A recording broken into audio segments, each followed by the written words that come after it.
নমস্কার বন্ধুরা, আমি শ্রাবন্তিকা চ্যানেলে আপনাদের সবাইকে স্বাগত জানাই। আজকে আমি নিয়ে এসেছি আপনাদের সামনে নতুন একটা রেসিপি। এই রেসিপিটি প্রথম থেকে শেষ পর্যন্ত দেখার অনুরোধ রইল সবার কাছে। যদি আমার এই রেসিপিটি ভালো লাগে থাকে তাহলে ফেসবুক পেজে আমার পেজটিকে লাইক করবেন এবং কমেন্ট করবেন। আর যদি কেউ ইউটিউব থেকে দেখেন তাহলেও আমার পেজটিকে লাইক করবেন এবং সাবস্ক্রাইব করবেন। ধন্যবাদ। আজকের আমার রেসিপি হলো আলু ডিমের একটা স্যান্ডউইচ। এটা কিন্তু ব্রেড দিয়ে তৈরি হবে না, এটা ব্রেড দিয়ে স্যান্ডউইচ তৈরি হবে না। কী দিয়ে আমি স্যান্ডউইচটা করি আপনারা দেখুন, আশা করি আপনাদের ভালো লাগবে। আমি 1 কাপ আতপ চাল আর হাফ কাপ বিউলির ডালকে রাত্রেবেলা ভিজিয়ে রেখেছিলাম। পরের দিন সকালবেলা ওটাকে আমি মিক্সিতে একটা স্মুথ পেস্ট তৈরি করে নিয়েছি।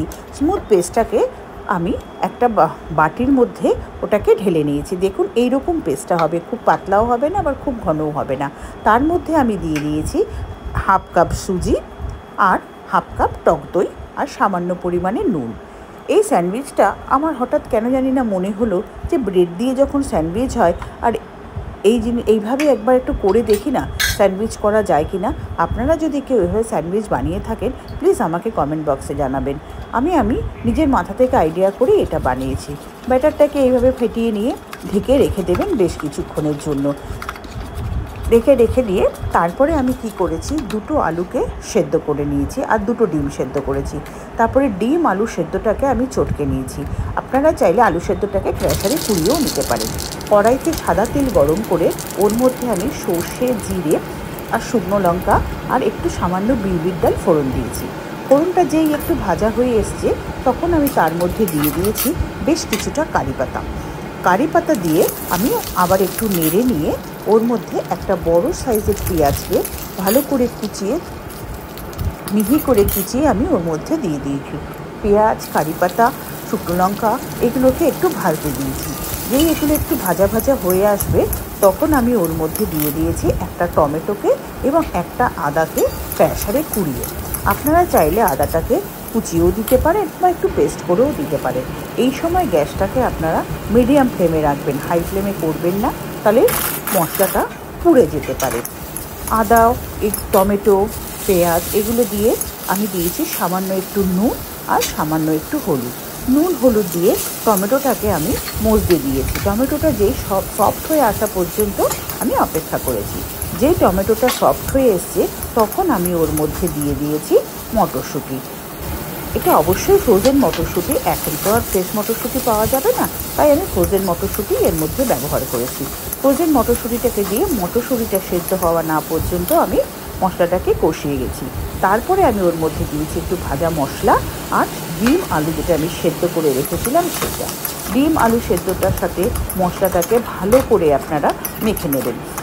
কড়াইতে নাড়তে যখন পুরো মাখা হয়ে আসবে তখন ওর মধ্যে দিয়ে দেবেন একটু পাতিলেবুর রস আর সামান্য একটু চিনি আর পাতিলেবুর রসটাকে দিয়ে ভালো করে আবার পুরটাকে আপনারা মেখে নেবেন।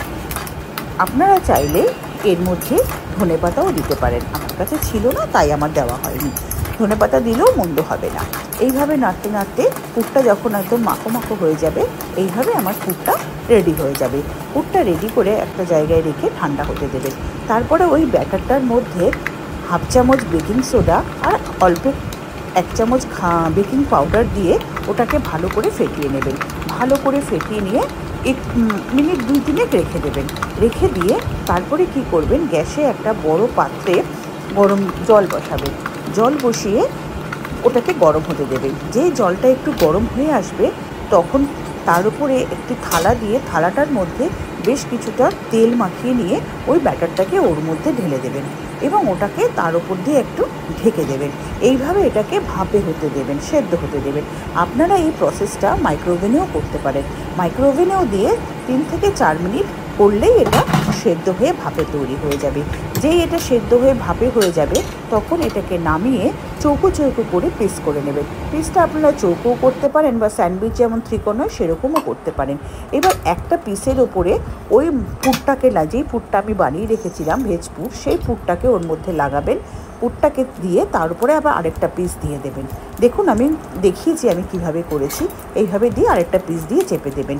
তারপরে কড়াইতে সাদা তেল দিয়ে তার মধ্যে সর্ষে এবং কারি পাতা ফোড়ন দিয়ে একটু যেই ফোড়নটা ভাজা হয়ে আসবে তখন ওই স্যান্ডউইচের পিসগুলোকে ওর মধ্যে একটা একটা করে দিয়ে দেবেন।